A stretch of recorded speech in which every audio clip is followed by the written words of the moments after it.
今日は東京都世田谷区の三軒茶屋駅にやってきたのだ。ここは東急田園都市線と世田谷線が乗り入れていて、渋谷駅からは田園都市線でわずか2駅、急行なら1駅5分で着いちゃう都心へのアクセス抜群の駅なのだ。住みたい街ランキングの常連で、若者を中心に大人気のエリアですね。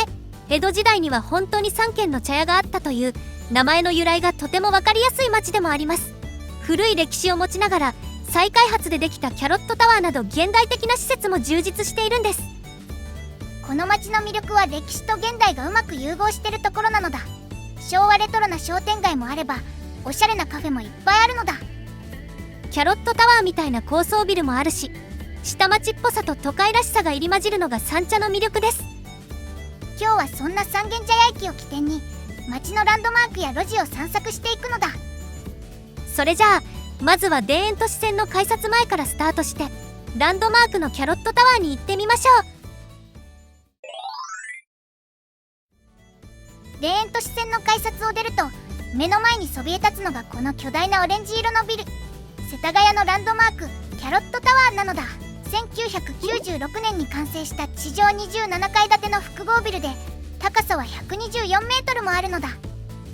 キャロットという名前、実は当時中学1年生だった方の公募案が採用されたんです。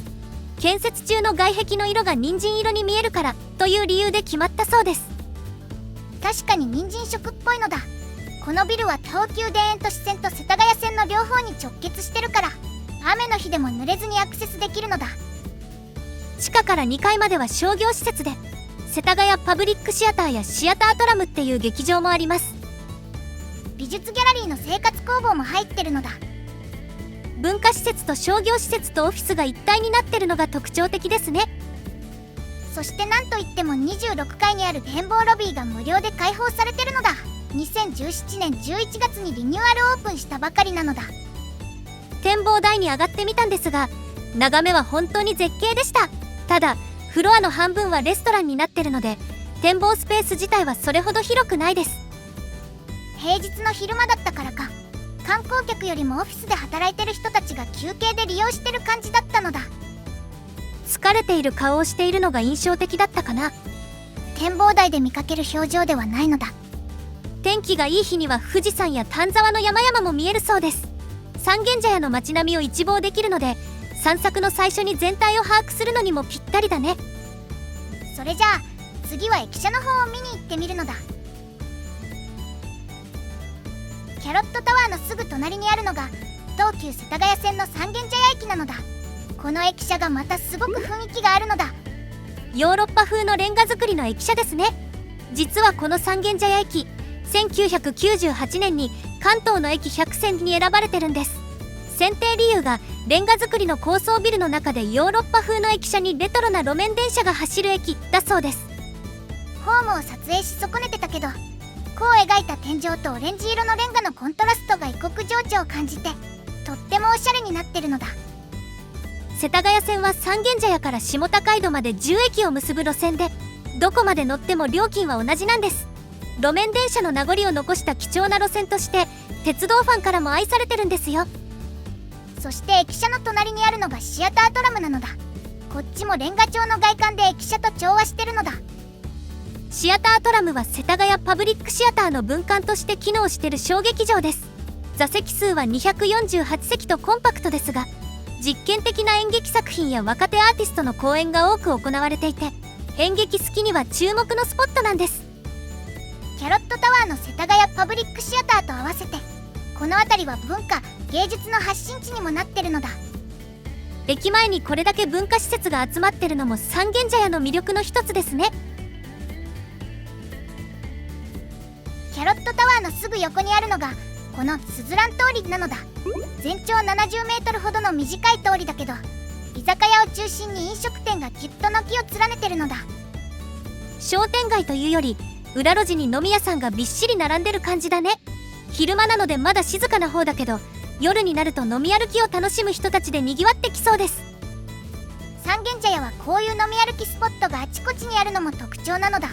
大通りのおしゃれな店もいいけど、こういう隠れ家的な路地も魅力的なのだ。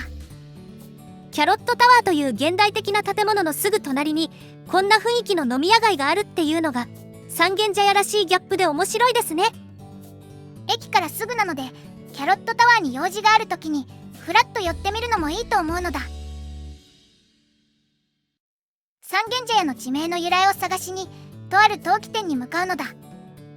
それが田中屋桃園。実は三軒茶屋という地名に深く関わっているお店なのだ。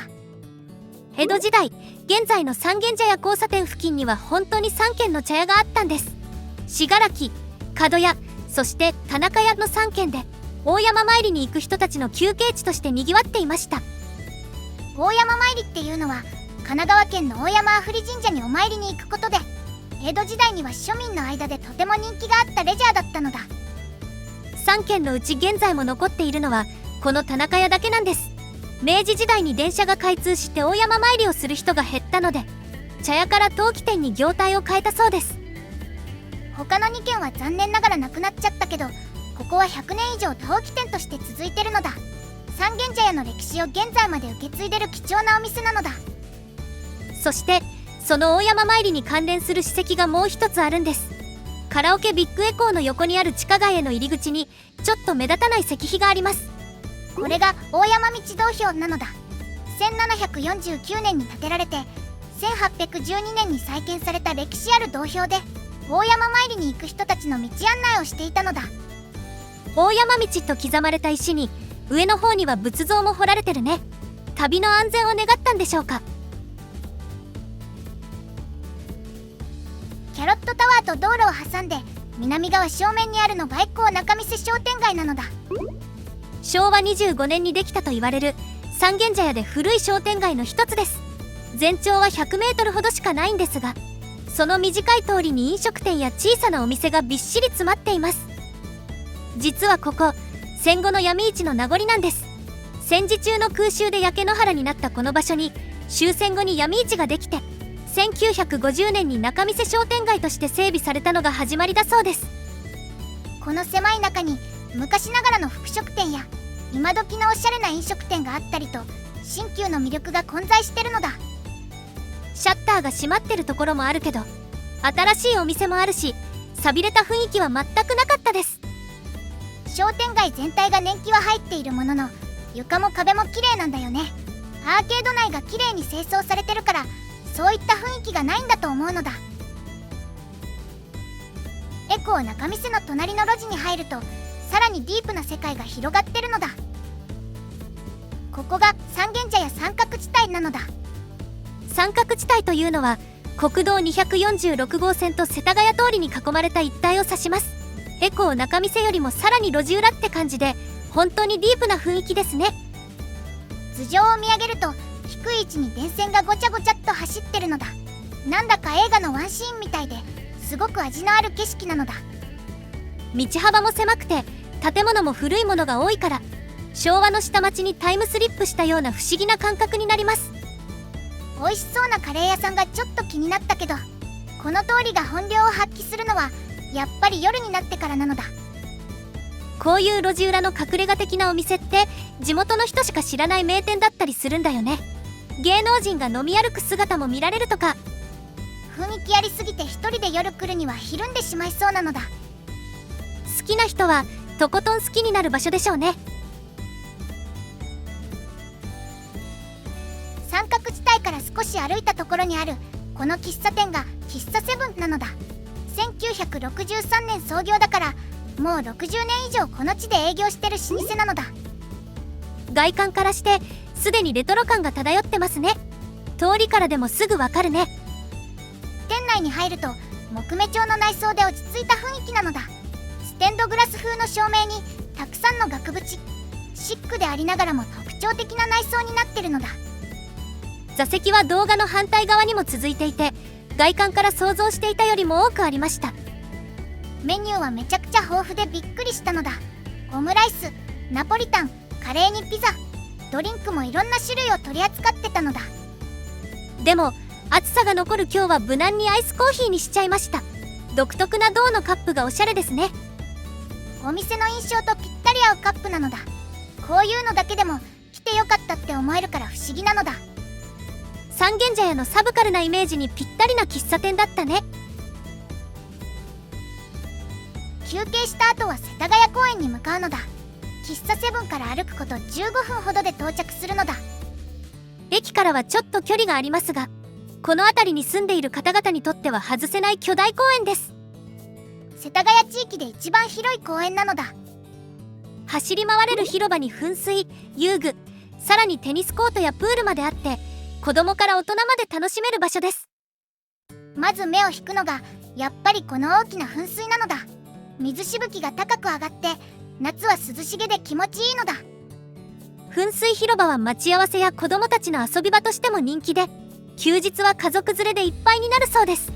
芝生に座ってピクニックしてる人も多いんですよ。園内には SL 駅舎っていうスポットもあるのだ。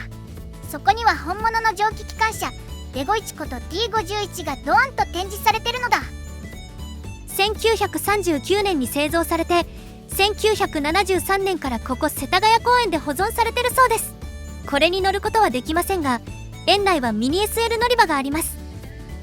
この日は走ってなかったけど、水曜日と土日祝日に運行しているのだ。他にちょっと珍しい施設としてスケートボード広場もありますね。野球場とサッカー場を兼ねたグラウンドもあるし、総合スポーツ施設みたいになってるのだ。園内には売店もあって、軽食やアイスを買ってベンチでのんびり過ごす人も多いです。都会の真ん中とは思えないくらいリラックスできる空間になってますね。三茶に住んだら休日はこの公園でまったり過ごすっていうのが定番になりそうなのだ。世田谷公園のすぐ隣にも公園があるのだ。世田谷区立子どもの広場公園っていう名前の通り、こっちは完全に子供向けって感じなのだ。さっきの世田谷公園は全年齢対応のおしゃれスポットって感じでしたが、こちらは小さなお子さんがメインターゲットの公園ですね。実はこの公園、1973年に東京100年記念祭の一環として開園したんです。しかも区内の小学生からアイデアを集めて作られたユニークな公園なのだ。子供たちの声を取り入れて作られたから、子供が喜ぶ要素がいっぱい詰まってるのだ。面積は約1万9000平方メートルで、園内は山の公園と川の公園の2つのエリアに分かれてるんです。それぞれ違ったコンセプトで楽しめるようになってますね。山の公園には野球場やブランコがあって、思いっきり体を動かせるエリアになってるのだ。世田谷公園と合わせてこんな近い場所に野球ができる場所が2つもあるなんてびっくりなのだ。川の公園には噴水や池があって水遊びも楽しめます。それから園内を横断するスカイウェイっていう遊歩道もあって、上から全体を見渡すことができるんです。スカイウェイから見下ろすと公園全体がよく見えるのだ。広い敷地の中に複数の遊び場があるから、年齢や好みに合わせて使い分けできますね。この辺りに住んでる子どもたちは遊ぶ場所に困らないと思います。子育て世代にとってはめちゃくちゃ魅力的な環境なのだ。小学生のアイデアを取り入れて作られただけあって、子どもの目線に立った公園になってるのだ。そしてこの公園に隣接してるのが世田谷区立下馬図書館です。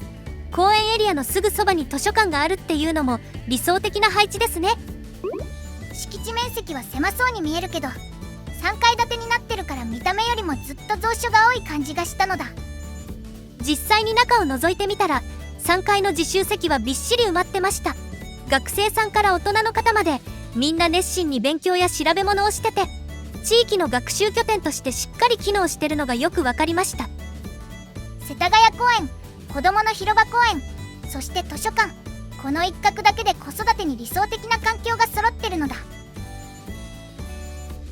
喫茶セブンがあった通りまで戻ってきたのだ。公園散策でお腹も空いたので食事にするのだ。お山の杉の子、三軒茶屋駅から徒歩4分、栄通り商店街にあるお店ですね。昭和56年創業の老舗のうどん屋さんです。40年以上この地で営業してる老舗だけあって、地元の方がたくさん利用されてます。店内は広くて立派。老舗にありがちな古臭さは一切感じないのだ。このお店は丼物や定食が人気で、ボリューム満点のメニューがずらりと並んでいます。なんだかすごく惹かれちゃったので、カツ丼セットを注文してみたのだ。このお店の自慢は出汁なんです。昭和56年の開業以来、化学調味料を一切使わず、砂糖も塩もみりんも使用してないそうです。四国直送の煮干しと北海道産の昆布を使ってじっくり時間をかけて取った自然の味なんですって。カツ丼がめちゃんこ美味しそうなのだ。肉厚なカツがドンと乗ってて非常にジューシーなのだ。濃いめのだしの味付けが美味しくて箸が進むのだ。ミニうどんもついてて、こちらもだしがしっかり効いてて美味しいです。わかめとの相性も良くてうどんの美味しさを引き立ててます。冷ややっことおしんこうもついてくるのだ。カツ丼とうどんが濃いめの味だからあっさりした豆腐がとても気持ちいいのだ。ネギと鰹節がいい仕事してるのだ。おしんこうも1人分にしては多めで口をリフレッシュさせてくれますね。セット全体のバランスがとてもよく考えられてると思いました。お腹いっぱいになったのだ。さすが地元で長年愛されてるお店だけあって質も量も大満足なのだ。お腹も満たされたところで今度は三軒茶屋の大通り茶沢通りを歩いてみるのだ。ここは三軒茶屋から下北沢へとつながる通りで沿道には魅力的なお店が並んでいるのだ。名前は三軒茶屋の茶と下北沢の沢を組み合わせて茶沢通り。全長はおよそ3キロあって世田谷エリアを代表する商店街ストリートです。バスも通っているので地元の人にとっても生活の動線になっていますね。しかもこの通りシティガイド誌タイムアウトのグローバル調査で2024年に世界で最もクールなストリート30に選ばれたのだ。日本から唯一のランクインで堂々の9位だったのだ。理由として挙げられていたのが気さくに入れるレストランや居心地の良いカフェが連なり、さらに住宅地と自然に融合しているところだそうです。確かに歩いてみると商店と住宅が自然に混在してる感じがしますね。下北沢寄りに行くほどサブカルっぽい雰囲気が増してくる感じがするのだ。ライブハウスなんかも下北沢寄りにあるみたいなのだ。三軒茶屋と下北沢両方の文化が混じり合ってる面白い通りですね。そして茶沢通りの名物といえばあの巨大なゴリラです。これがゴリラビルなのだ。屋上から巨大なゴリラのオブジェが顔を覗かせてるのだ。想像以上に大きくてびっくりなのだ。右手のひらには女の子が座ってますね。まるで映画みたいでなんだかストーリー性を感じます。 Google マップでもゴリラビルってヒットするのだ。